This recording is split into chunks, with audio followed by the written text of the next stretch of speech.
Why should cyberbullying stop? Cyberbullying should stop because it causes people to lose their jobs, their student status, their housing, their friends and relatives, and sometimes their lives. Some cyberbullied people take their own lives, others because of online defamation are threatened.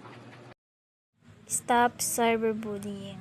Rumors, gossip, insult, lie, teasing, tweets, mean word, name calling, and harassment.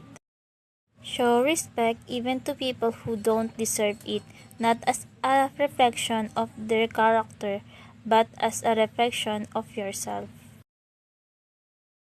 Be sure to taste your word before you spit them out.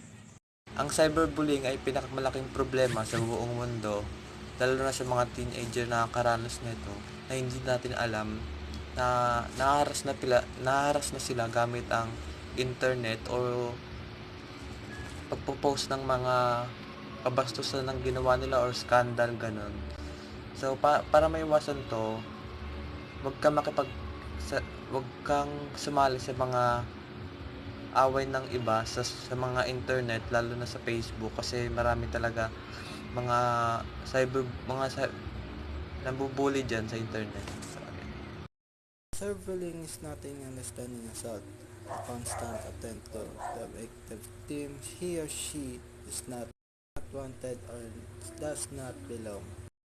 Not only why cyberbullying should be stopped, but why is it important that the few who can help, usually persons who are the part of the network and aware of the situation, have an obligation act. Why should cyberbullying stop? To be avoided, and bullying can affect everyone, those who are bullied, those who bully, and those who witness bullying. Because it can cause psychological and emotional distress to a person.